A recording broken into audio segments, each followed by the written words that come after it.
Bendiciones, mis hermanos. Buenas tardes para todos. Vamos a empezar una clase más, la clase de número 3 de la asignatura Panorama del Nuevo Testamento. ¿Vale? Vamos a orar. Maravilloso Dios, Padre Santo, estamos una vez más, Señor, dándote gracias por ese tiempo, por ese momento, Señor, que reservaste en nuestras vidas para estudiar más tu palabra, Señor. Que no sea solamente un contenido, solamente una información más, pero que sea, Señor, tu palabra, Señor, cambiando nuestras vidas y nuestros corazones, Señor. Bendiga a aquellos que están aquí en presencial, pero también a aquellos que están viendo la grabación, Señor, que tu bendición sea sobre sus vidas. En nombre de Jesús, amén y amén. Bien, hermanos, vimos en la última clase, ¿no?, algunos puntos de nuestro libro acerca del Nuevo Testamento. Terminamos la parte del contexto histórico, terminamos también la parte del contexto religioso, vimos las sectas del Nuevo Testamento, que de los judíos. Estudiamos también un poco acerca de las traducciones. El libro tiene, ¿no?, como ya hablé en otra oportunidad, acerca de la traducción para el inglés, pero vimos en la última clase la historia de la traducción de la Biblia en español. Y ahora vamos a estudiar acerca de la vida de Cristo, ¿no? La vida de Cristo de la óptica del Nuevo Testamento. ¿Por qué? Porque cuando vamos a estudiar el texto sagrado, la palabra de Dios, vemos que Cristo está en todo el texto. Desde el Antiguo Testamento, cuando estudiamos la historia, los profetas, los poéticos, todos ellos tienen Cristo. De una manera indirecta, claro, pero tiene el tema de Cristo. Pero ahora, en los evangelios, tenemos el Cristo revelado.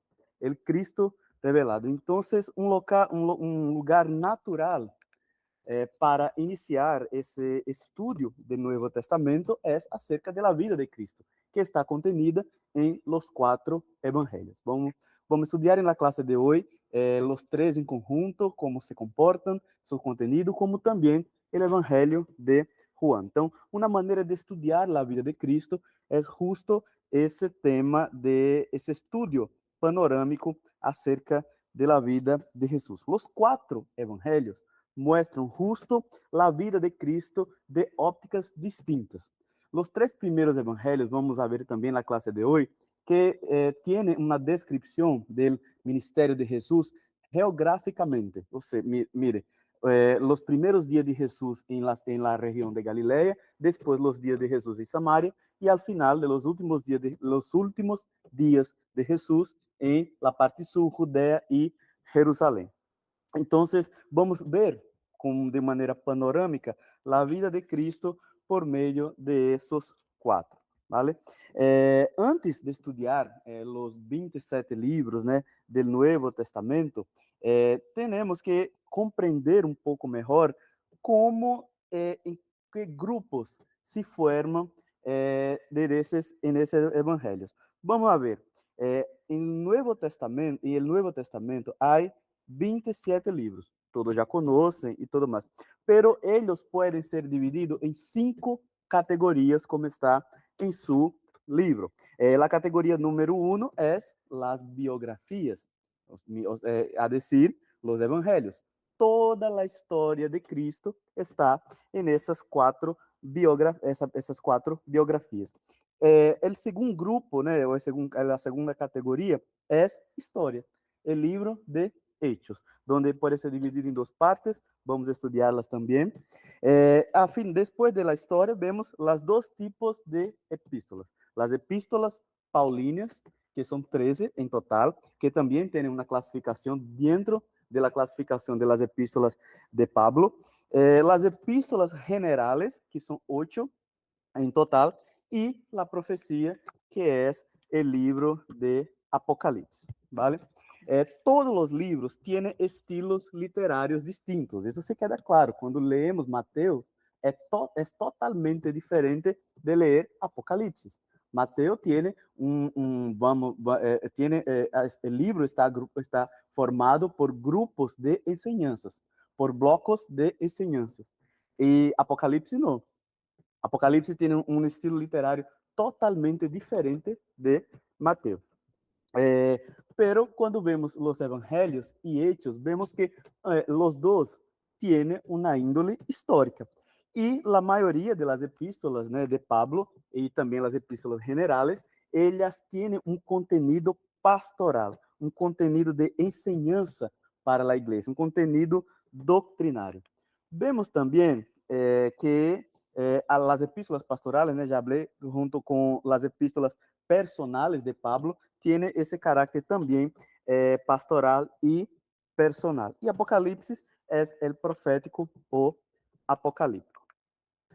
El principal tema, né, de las escrituras, como ya dije, es Cristo. Y vemos eso en 4 puntos principales. ¿Vale? El Antiguo Testamento es la preparación para la venida de Cristo. Los evangelios son la manifestación de Cristo. Hechos es la propagación de Cristo. A decir, el compartir de Cristo por toda parte. Y las epístolas son una explicación de Cristo. Y Apocalipsis es la consumación de Cristo. ¿Vale?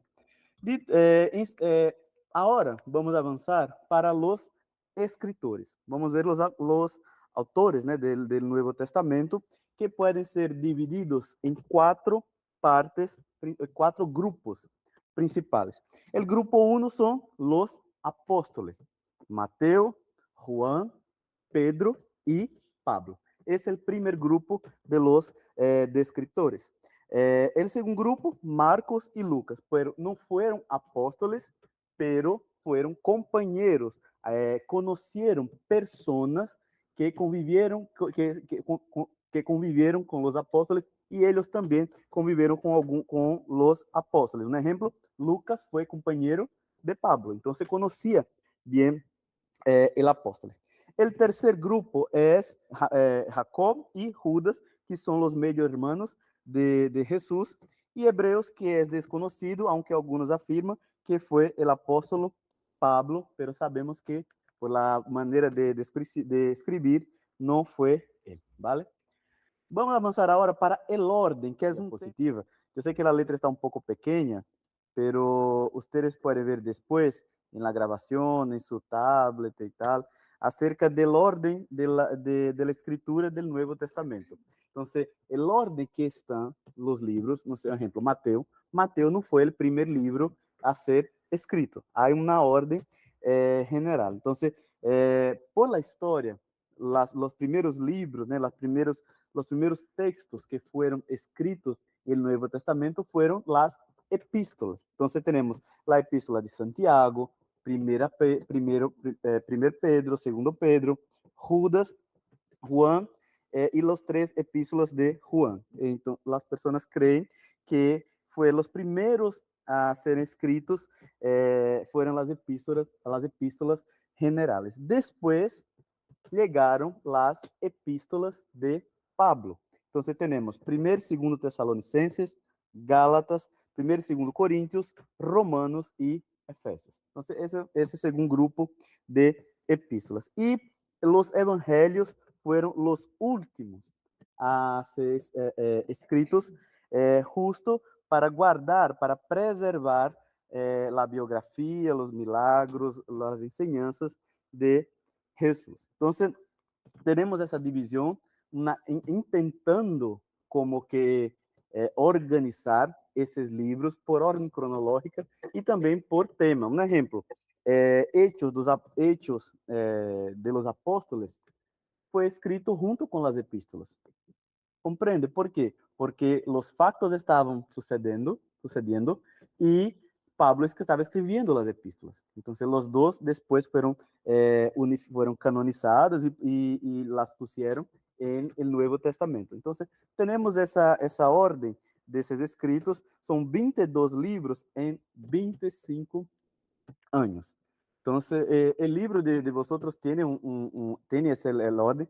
Aquí está solamente organizado por grupos, ¿no? Y por cada grupo, por orden, por esa intentativa, ¿no?, de orden cronológica.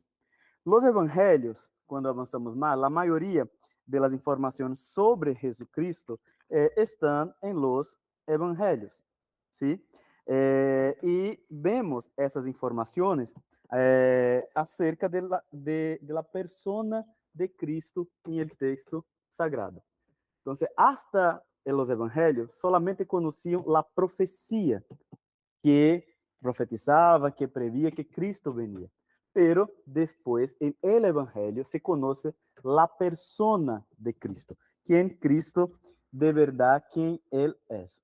Vemos que incluso el Antiguo Testamento, en los Salmos, hay 23, no el Salmo 23, pero hay 23 referencias de Cristo que se cumplieron en los evangelios. Y aquí en la diapositiva yo vengo con dos, creo que tres ejemplos para vosotros.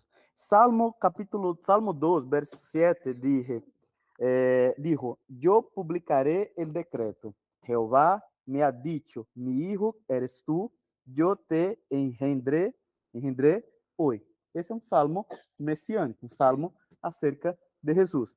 Y vemos ese texto se repite en Mateo capítulo 3, versículo 17. Y hubo una voz de los cielos que dice, este es mi hijo amado. Entonces vemos el cumplimiento de la profecía que estaba en ese cántico de Salmo aquí en Mateo capítulo 3, versículo 7. Acerca de la traición, traición, ¿no? Traición y sufrimiento.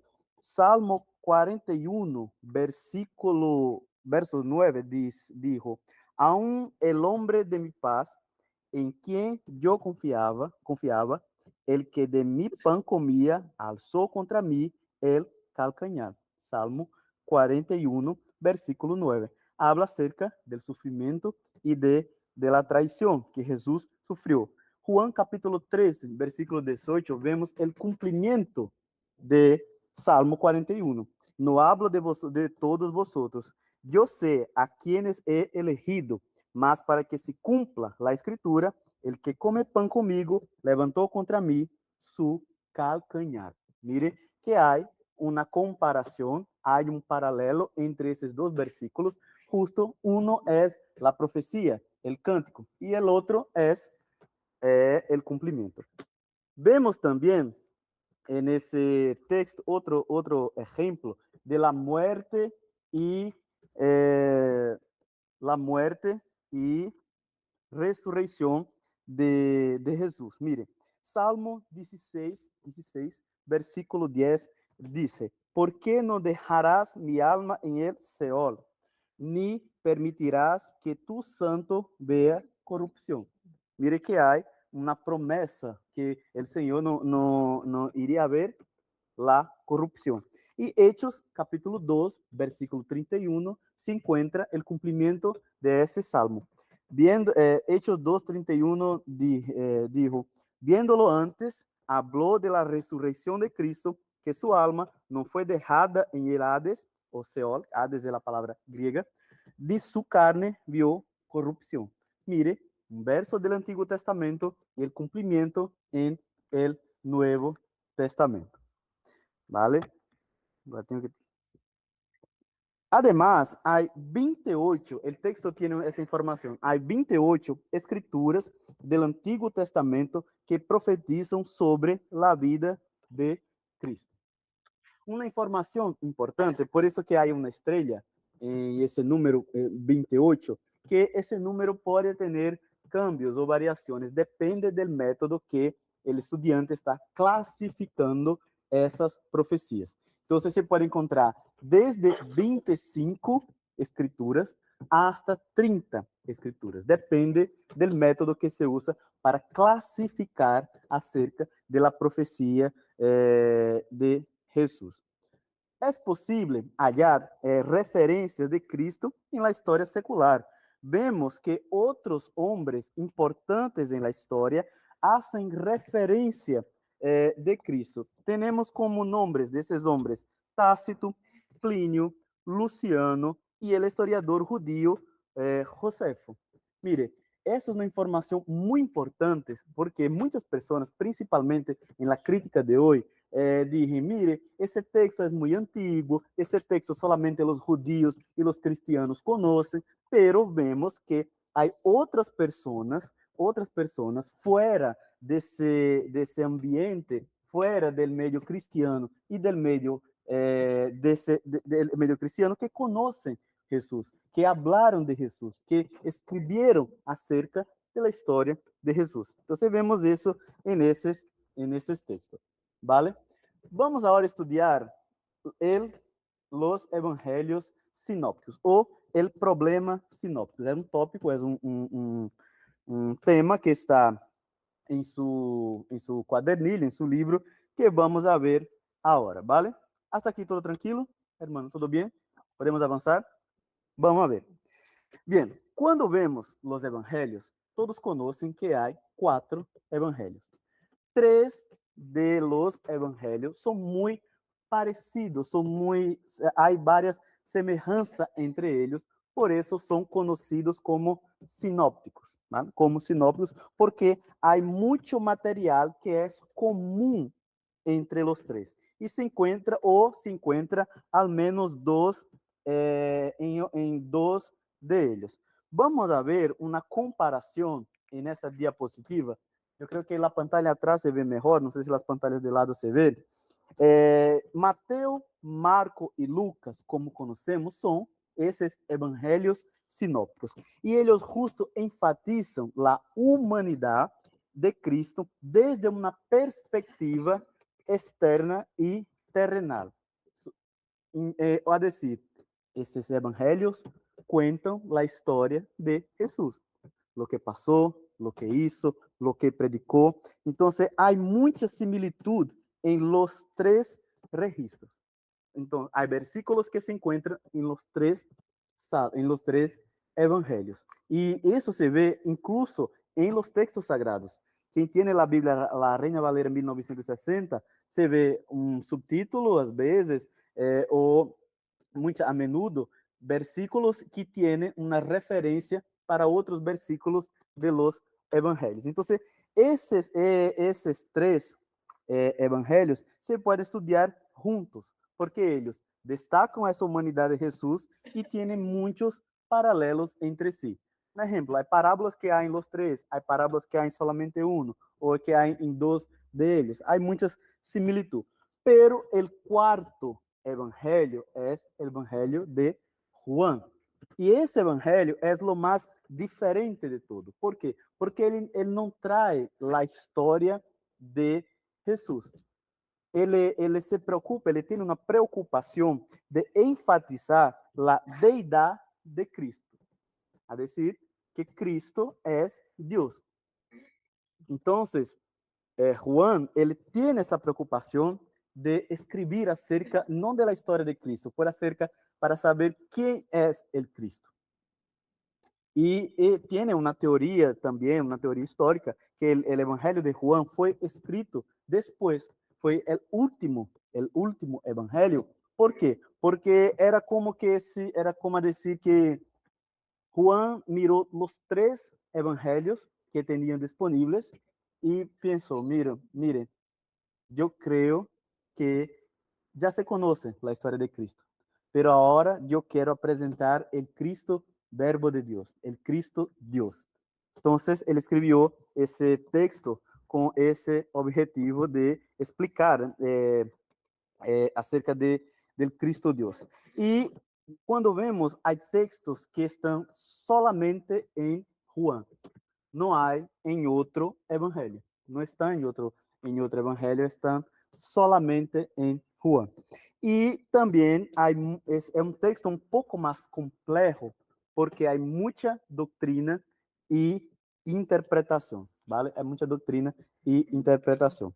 Entonces, es un texto un poco más complejo. Aquí en la diapositiva hay un mapa que es de la Palestina en los días de Jesús. Y como ya dije varias veces, pero para que memoricen, los evangelios sinópticos, ellos traen Jesús por una óptica geográfica, ¿vale? Una óptica geográfica. Entonces vemos, es la parte norte, donde está la Galilea, Traconítide. Essa parte aqui de arriba, la parte norte, es los primeros días de Jesús. Es aquí donde está Nazaré, donde está Caná de la Galilea, donde hubo el primer milagro. El ministerio de Jesús está descrito en los primeros días, los primeros años, aquí.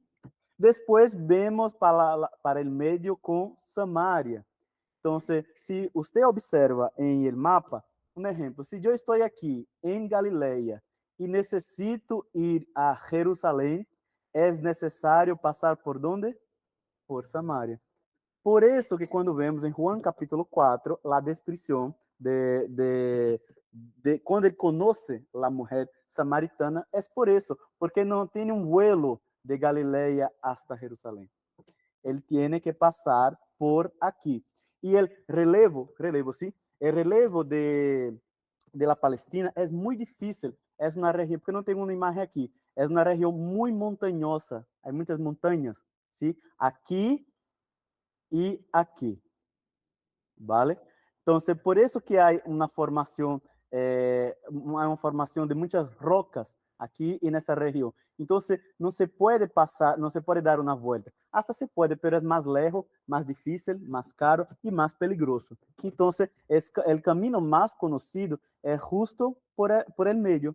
Entonces, era necesario pasar por Samaria. Entonces, el Señor se quedó aquí algunos días y después avanzó para la región de Judea, que es justo la parte sur de la Palestina judaica de los días de Jesús. Entonces, los evangelios sinópticos, ellos tienen esa descripción. Los días de Jesús son escritos en orden cronológica, entre comillas, pero por su localización. Ahora, quando vocês vão a ler o texto, e se habla, Jesus estava em Samaria, você vê onde está. Estava obrando, estava haciendo milagros em Galileia, já sabem onde está. Os últimos dias de Jesus foi a Jerusalém, tuvo que avançar hasta Jerusalém, a parte sur de la Palestina de los judíos. ¿Vale? Então, temos essa descrição. Vamos avançar. Marcos, né? Los teólogos creen que Marcos fue el primer evangelio en escribirse y que los otros dos, Mateo y Lucas, utilizaron el de Marcos como base. Y usted pregunta, ¿basado en qué, Basilio? Se puede decir eso. En varios argumentos. Un de ellos, hermanos, es la manera de escribir. Cuando usted analiza el Evangelio de Marcos en griego, en la lengua original, las palabras que Marcos usa son muy sencillas. Él no tiene una preocupación de escribir de manera profundizada, con griego muy culto, muy erudito, esa palabra erudito. No, él escribe de manera muy sencilla. Los conectores de frases que él usa, en griego hay un conector que en español llamamos de Y, ¿no? Cuando estamos contando una historia. Yo estaba caminando y encontré a la hermana y la saludé. Ese y son conectores. Pero es un conector muy sencillo, ¿sí? Es muy sencillo. Cuando la persona como yo no tiene un vocabulario muy largo, usa la misma palabra, lo mismo conector para conectar las frases. Marcos usa eso en su evangelio. En griego, ese y que conectamos las frases es una palabra llamada kai. Entonces, cuando estás leyendo el texto de Marcos en griego, es muy interesante. Normalmente, los estudiantes de griego es uno de los primeros textos que se aprende, porque le habla una frase y cae, habla otra frase y cae, cae, cae, cae, a todo momento. Entonces, es una lectura muy sencilla de se ver. Entonces, las personas creen por eso. Es un texto muy antiguo, es un texto que hay esa posibilidad de que él fue el primer evangelio a se escribirse. ¿Vale?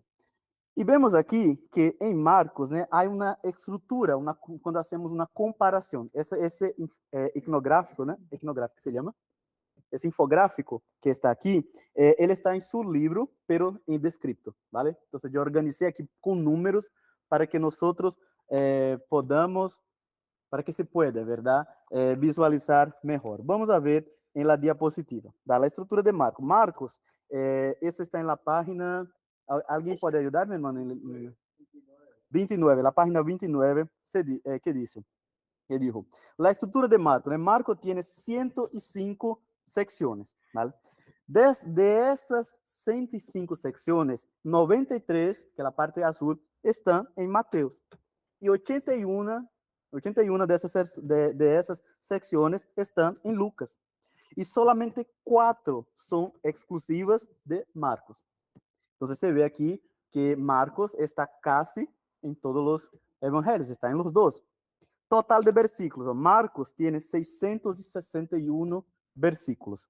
Mateo tiene 1068 versículos, casi el doble, pero de los 1068, 606 son de Marcos.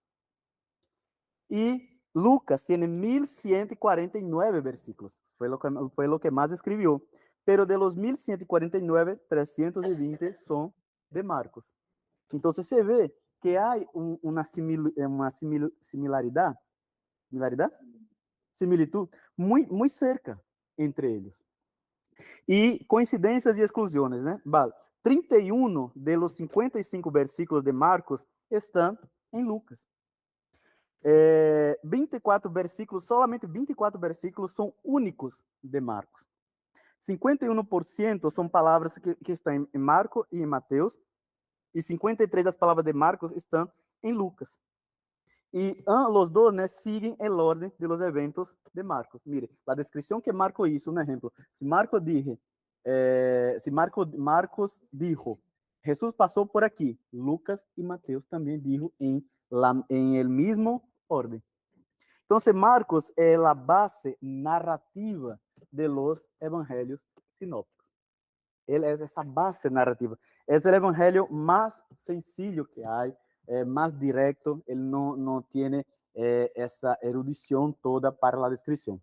Pero hay un problema y una polémica llamada fuente Q. Q, ¿sí? Fuente Q. Hay una hipótesis que Mateo y Lucas usaron una fuente diferente de Marcos, y esa fuente fue llamada de fuente Q, que viene de Quelle, que es una palabra en alemán que significa fuente, ¿vale? Pero eso, hermano, es solamente una teoría que se hay. Es más fácil creer que Mateo y Lucas estudiaron y leyeron el Evangelio de Marcos o buscaron otra fuente diferente. Para mí es mucho más fácil que ellos leyeron Marcos. Y imagine los dos. Marcos tenía un contenido. Mateo era un apóstol de Jesús. Entonces, él escuchó sus enseñanzas, escuchó sus sermones y él vio, mire, hay un relato de Marcos, pero Marcos no fue un apóstol. Él no escuchó ese sermón. Yo escribí ese sermón. Yo conozco ese sermón. Yo voy a poner junto con ese relato. Lucas convivió con Pablo. Y Lucas también, él entrevistó varias personas para escribir su evangelio y hechos. Entonces, él conoció mucho más gente que Marcos.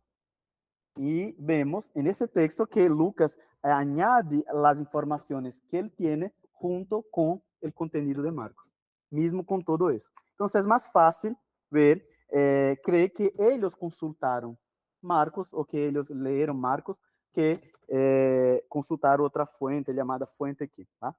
Vamos a ver ahora el contenido de los evangelios. ¿Va? En la diapositiva de la derecha para izquierda, ¿sí? La parte amarilla, el tema de contenido, vemos que Mateo, todo eso está en su cuadernillo, ¿vale, hermano? Yo solamente yo lo organicé en diapositiva para visualización, pero todo eso está en su cuadernillo. Lo que no hay, yo lo aviso. Creo que la parte, la fuente que no hay, no estaba, pero esa parte aquí está.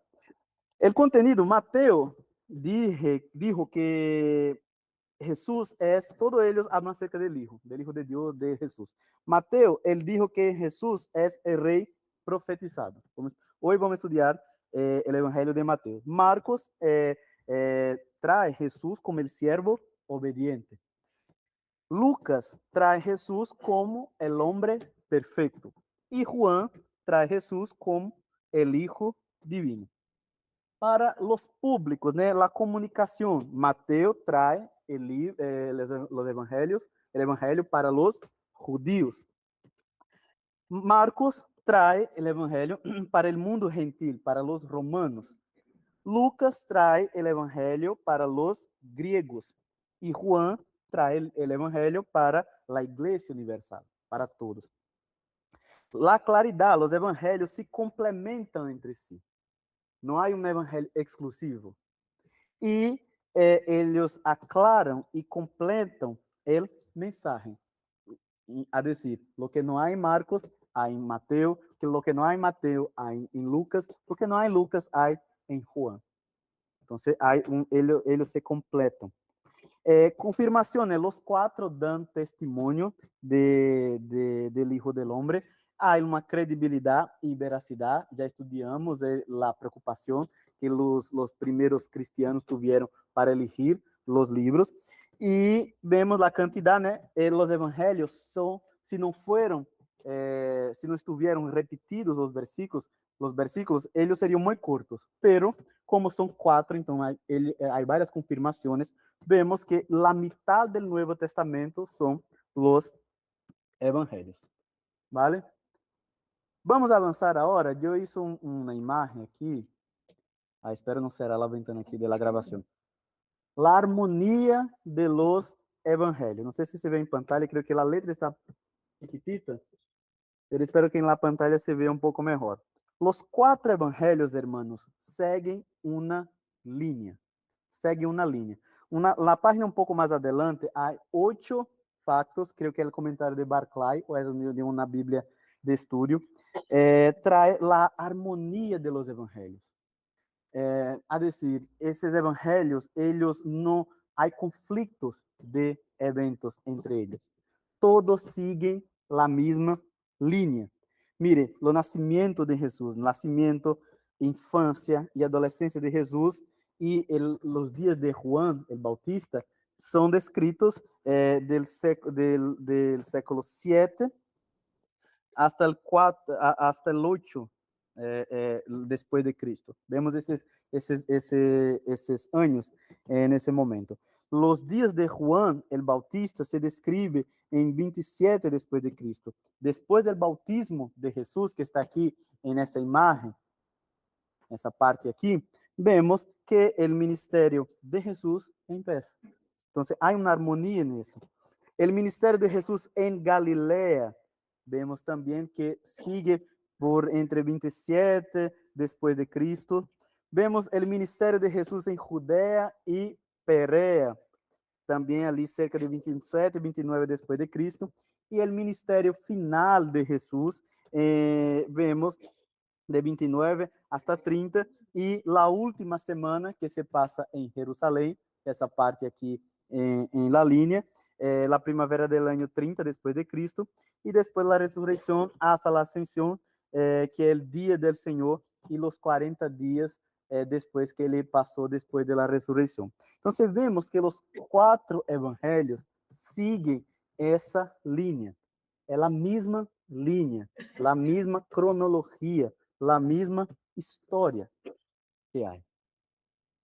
Vamos agora para o primeiro evangelho. Depois de tudo isso, depois dessa apresentação acerca de los evangelhos, vamos agora para o evangelho de Mateus.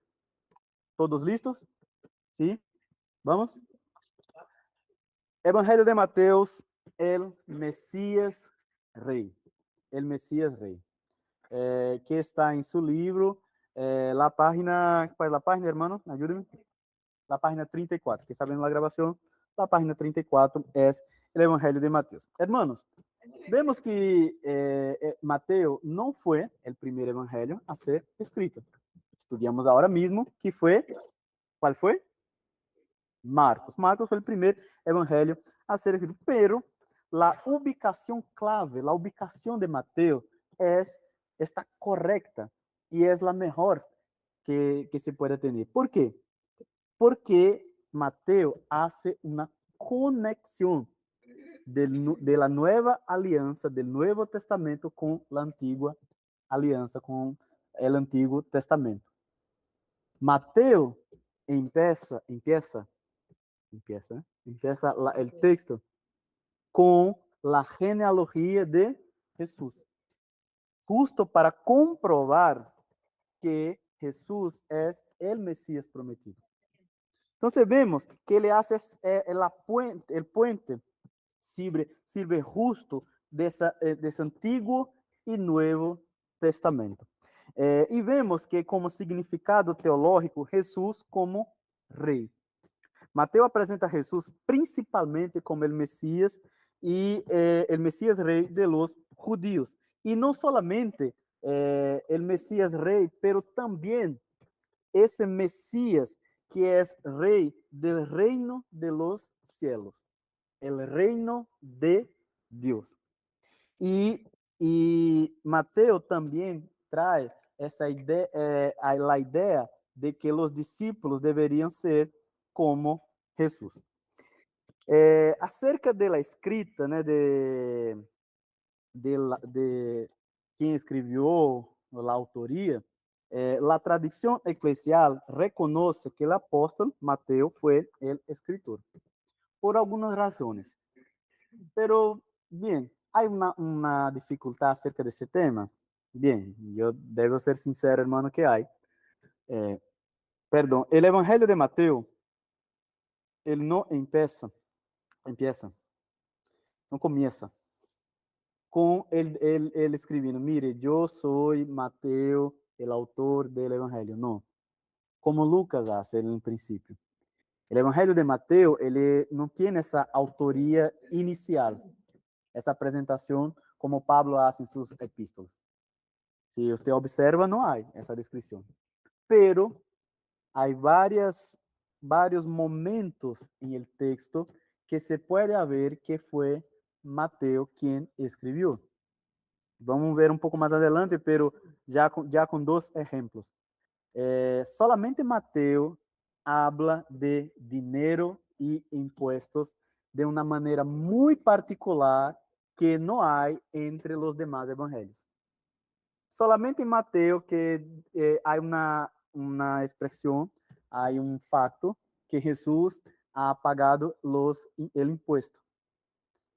Solamente em Mateus há essa descrição de dinheiro.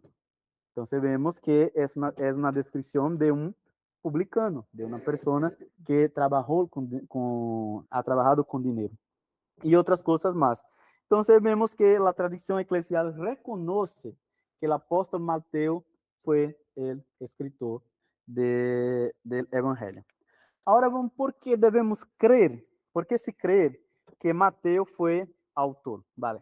Vamos ver algumas características. Isso também está em seu livro. Vamos estar somente na diapositiva de uma maneira ilustrativa para se visualizar e memorizar melhor. Para memorização melhor. Memorização, sim? Para memorizar de maneira mais efetiva. Vale. Bem, Mateus, hermano, cita ao Antigo Testamento umas 60 vezes. Solamente um verdadeiro judío que conhece a lei, que conhece a profecia, os profetas, iria fazer essa citação. Essas citações. Então, Mateus hace cerca de 60 vezes. Ele usa paralelismos hebreus, comparações, lo que Jesus dijo com a profecia do Antigo Testamento. Então, se vê esses paralelismos, esse paralelo, solamente em Mateus. Genealogia, ¿está correto? Genealogia, solamente em Mateus.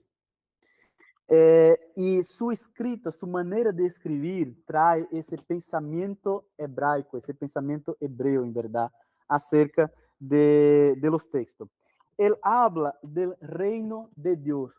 Qual era o desejo mais grande, o desejo que o povo anhelava, que o povo anhelava, que o povo anhelava, a venida del rei. La venida de un Mesías para libertar para el pueblo de sus enemigos. Entonces, Mateo trae ese Jesús rey, pero no un rey terreno, un rey del cielo. Es un libro, hermano, bien organizado en 5 puntos principales. Y hoy los teólogos hacen una comparación de los 5 puntos de Mateo con los 5 libros del Pentateuco, la Torá de los judíos. Entonces Mateo organiza su evangelio con esos 5 puntos. Outra curiosidade também é os términos únicos sobre dinheiro. Solamente Mateus habla de dinheiro de la maneira que habla em los evangelios. ¿Vale? E a informação que Jesus paga o impuesto del templo. Solamente Mateus traz essa informação. E outro ponto também é que em el Evangelho de Mateus, ele se llama, em verdade, de Mateo, que é su nombre apóstolo, de apóstolo. Ele não usa la expressão Levi, ¿vale? Ele não usa a expressão Levi. Los demás evangelios tratam, né, ou vem com esse nome de Levi para Mateo. Pero Mateo, em seu evangelho, se chama Mateo. E ele também omite uma informação importante em Mateo capítulo 9, versículo 9 hasta o versículo 13. Depois de seu chamado, quando Jesus le chama para seguirlo, ele invita Jesus para cenar em sua casa, junto com outros publicanos e pecadores. Pero em evangelho de Mateo, ele não traz essa informação que Jesus estava cenando em sua casa. Pero em los demás evangelios, eles dizem que Jesus cenou em la casa de Levi, em la casa de Mateo. Então, vemos, são características sencillas, simples, pero que traem essa identidade de Mateo para adentro del texto, ¿vale? Vemos também algumas características, né, de sua vida que estão em sua... Mire, a letra quedou muito pequena. Perdona, meu irmão. Pero vamos a ver aqui, pero todo isso está em seu livro, ¿vale? Todo isso está em seu livro. São 5 características. Que Mateo era um publicano, como todos conhecem. El publicano que era um judío que tracionava ¿sí? Su pueblo para y aceptava el gobierno romano y se tornaba un trabajador, un jornalero de la hacienda de los días de Jesús, para cobrar los impuestos del pueblo. El punto 2, como testimonio de su nueva fe, él ofreció una cena a Jesús e invitou muitos de seus amigos publicanos. Mateo, punto 3, Mateus era uno de los 12 apóstoles, su nombre no se menciona después de Hechos capítulo 1, versículo 13. Sus antecedentes seculares, era visto como un criminoso por su pueblo, un traidor, ¿sí? Y también la fecha, las personas creen que el Evangelio de Mateus fue escrito cerca de 50 después de Cristo, pero las iglesias reconocieron ese texto cerca de 110 después de Cristo, ¿vale? Ahora vemos en esa imagen acerca del Evangelio del Rey. Solamente Mateo viene con una expresión muy fuerte acerca de la realeza de Jesús. Mateus es el evangelio judío que habla del rey y del reino. Él trae la expresión, entre comillas, el reino de los cielos. El reino de los cielos aparece, hermano, Mateo utiliza 33 veces en el texto. Son muchas veces. El reino de Dios, Mateo usa 4 veces. Y a Jesús, él llama hijo de David 9 veces. Mire, cuando hacemos una comparación de lo Jesús para los judíos y de ese Jesús para Mateo. Entonces vemos que Mateo por eso es llamado el Evangelio del Rey, ¿vale? Vemos que la realeza de Cristo, Mateus trae Jesús como el Mesías prometido, el Mesías esperado y el descendiente de David. Él hace detalladamente la linaje, ¿no? O el linaje real de David para comprobar que Jesús era y es el hijo de David. ¿Vale? Entonces, el Evangelio del Rey. Hay algunos eventos que son exclusivos del Evangelio de Mateo, ¿vale? Entonces hay 8, el texto trae 8, pero hay también otros mensajes y parábolas y también sermones que solamente se encuentran en Mateo. Es decir, vamos a ver. El anuncio, ¿no? A José sobre el embarazo de María. Es un detalle importante, es una información importante acerca de ese tema que se ve solamente en Mateo. Junto con esa información, hermano, acerca del tema de que José no conoció María hasta el nacimiento de Jesús, también solamente Mateo viene con esa información.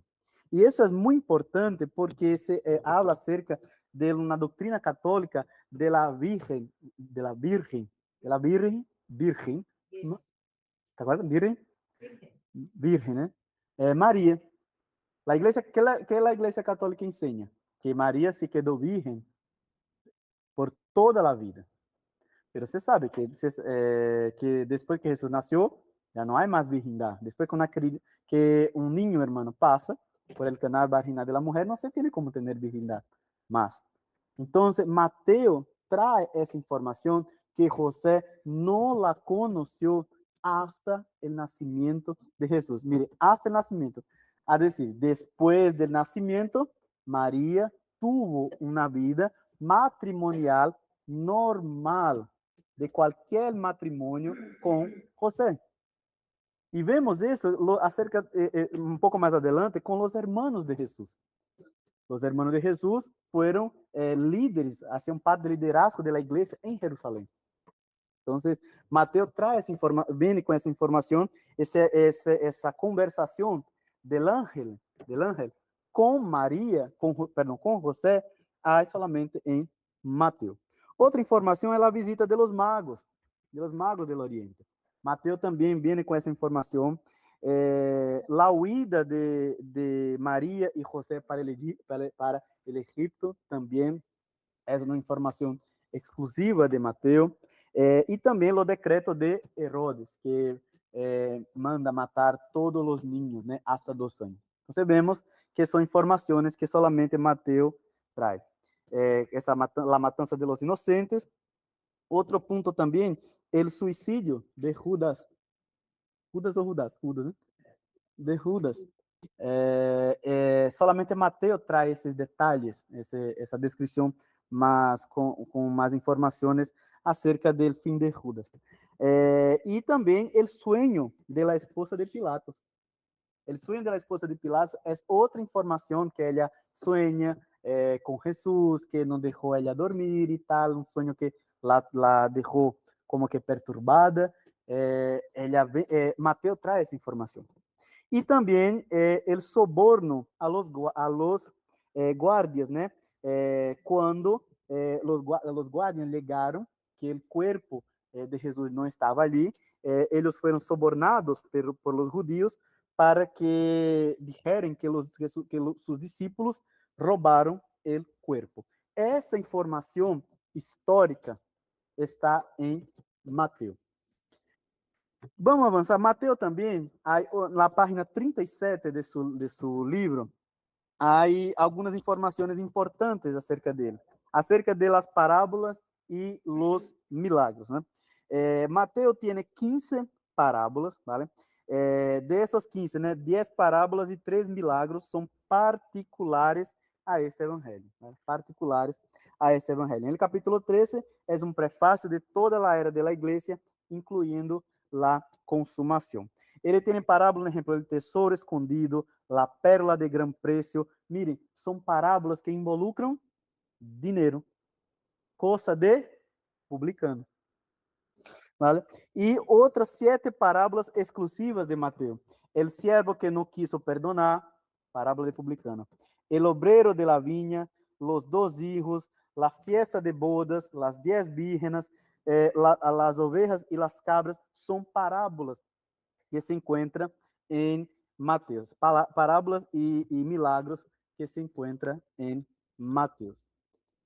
Avançando um pouco mais, vamos a ver outras características distintivas de Mateus. Essa informação está na página 38.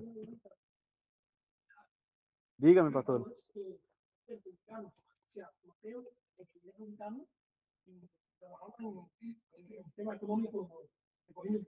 Isso. Era judío. Judío. Sí, sí. El ejemplo que puso de que negaban, había que decir que la mayoría, yo con algunas personas, algunos católicos, yo no discuto, yo respeto y amo. Nunca he estado nada con un católico.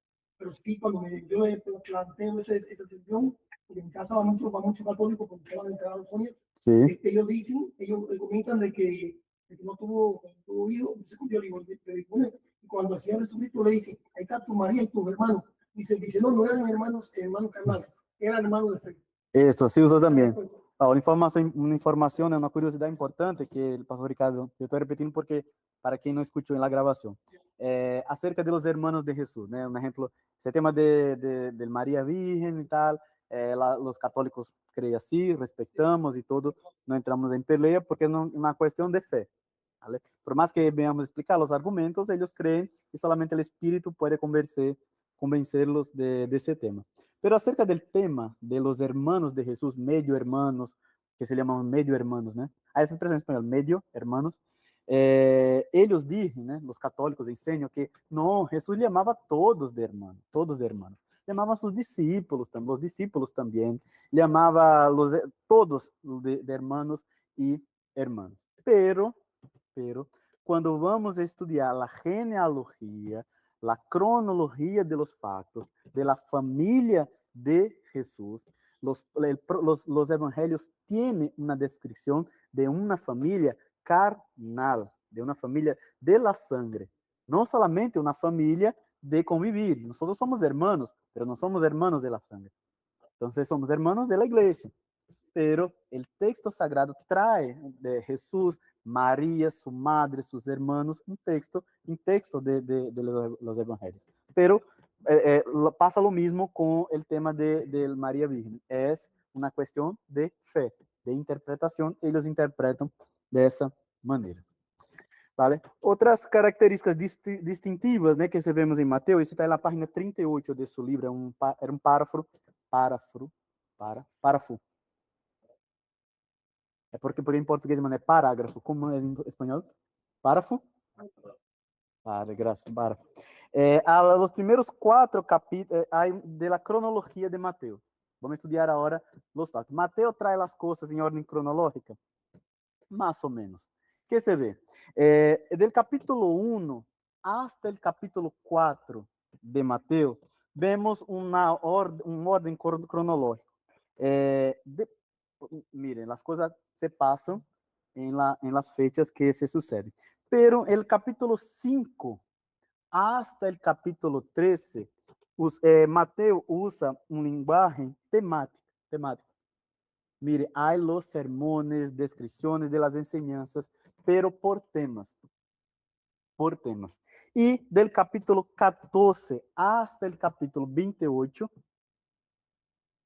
descripción también cronológica. Entonces vemos 3 momentos distintos, diferentes en el texto. Del capítulo 1 hasta el capítulo 4 de Mateus son cronológicos. Del capítulo 5 hasta el capítulo 13 son temáticos. Del capítulo 14 hasta el 28 son cronológicos nuevamente. Otra curiosidad es que las palabras justo y justicia aparecen en Mateo más que en los otros 3 evangelios juntos. Entonces Mateo viene con esa idea del justo juez, de la justicia divina. Él viene con esas informaciones, ¿vale? Y vamos ahora a un punto que no se puede dejar de hablar, de enseñar acerca de Mateo, es el sermón del monte. El Sermón del Monte, que está en Mateo, él tiene su principio en el capítulo 5 de Mateo y va hasta el capítulo 7. El contexto del sermón, Jesús estaba enseñando en el monte, né, de Galilea, y es un discurso, né, dirigido a discípulos y multitud. Entonces era un discurso, un ejemplo, un discurso de una iglesia que se enseña para quien está cerca y también para aquellos que estaban siguiendo a Jesús. Ese sermón, hermanos, es considerado la base ética del reino de los cielos. Entonces, ¿cómo se quer, se yo quiero participar, yo quiero adentrar al reino de los cielos? ¿Lo que debo hacer? ¿Cómo debo vivir? El sermón del monte tiene a la respuesta. Los temas centrales, hay cuatro columnas de ese sermón que se puede observar. Las bienaventuranzas, que estamos incluso estudiando ahora en los cultos. El pastor hizo una pequeña pausa, pero creo que volverá para su conclusión. Ley y justicia superior, ley divina, justicia divina. Vida interior, oración y ayuno. Y vemos que Jesús hace una crítica los judíos por hacer una vida de oración pública, para mostrar para que todas las personas vean. Y si ven a ver, en verdad, que en Mateo que Jesús habla del secreto con Dios. Y también las relaciones humanas, misericordia y perdón. Mire, essas quatro colunas são quatro pontos centrales del Sermón del Monte.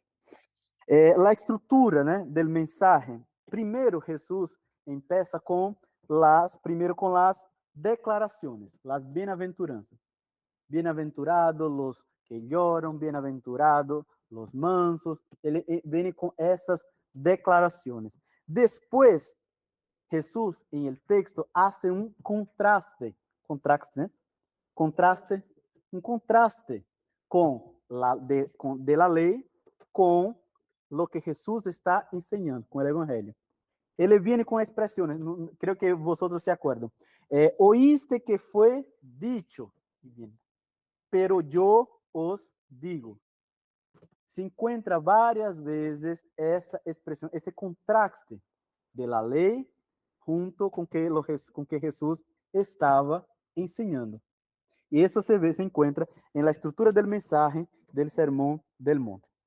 Otro punto también que se aborda es las prácticas espirituales, como orar, como ayunar, como hacer esa consagración, no con palabras repetitivas, pero una oración de verdad, de corazón, la estructura de la oración, que viene adoración, perdón, y después adoración nuevamente. Entonces, él tiene esa estructura en esas prácticas espirituales. Y él concluye con advertencias y exhortaciones finales. Entonces se ve en el Sermón del Monte, del capítulo 5 hasta el capítulo 7, esa estructura. Y como propósito teológico se ve que era presentar el carácter del reino, formar discípulos íntegros también y llamar a una justicia que nace del corazón. Entonces, con eso, hermano, con esas cuatro columnas, con esos cuatro puntos, vemos el Sermón del Monte. El Sermón del Monte en su libro está en la página 38. Como frase, ¿no?, para reflexión, el Sermón del Monte revela el estilo de vida del reino de Dios. Amén. Pero hay otros sermones. Claro que hay. Jesús no dejó solamente el Sermón del Monte. Hay un discurso, ¿no? Otras personas también llaman de sermón también, pero el discurso del huerto. El discurso del huerto es llamado también de la gran comisión. ¿Vale? Ese discurso, su ubicación en Mateo, está en el capítulo 24, versículo 1 hasta el 25, versículo 46, que es el último discurso extenso de Jesús registrado en Mateo. Es un texto largo también, como el Sermón del Monte.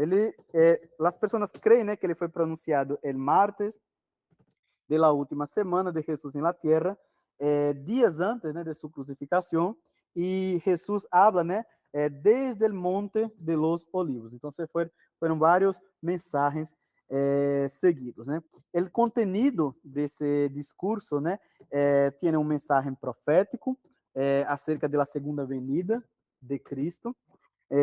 Tiene una descripción de los últimos días antes del establecimiento del reino, y también él tiene un enfoque especial en Israel. Y él trae una secuencia de eventos proféticos, como la tribulación y después el retorno de Cristo. Y como propósito teológico de ese discurso, né, de la Gran Comisión, era preparar los discípulos para el futuro y llamar a la vigilancia, fidelidad y discernimiento. ¿Vale? Aqui temos outro gráfico, outra imagem, que traz também o sermão escatológico de Mateus. O sermão escatológico de Mateus. Esse sermão, ele que estamos vendo, né, estamos estudando, ele traz uma organização desse discurso final. Nesse discurso final. E se vê 4 temas centrais. La primera cosa es los señales del fin, que aparece como una nube con lluvia.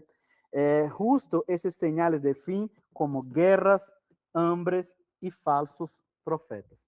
Entonces, Mateo trae una descripción de los señales del fin. Mire, van a pasar todo eso, pero eso todavía no es el fin. En su libro, ese está en la página 40, ¿vale? Outro tema central desse sermão é a vigilância espiritual.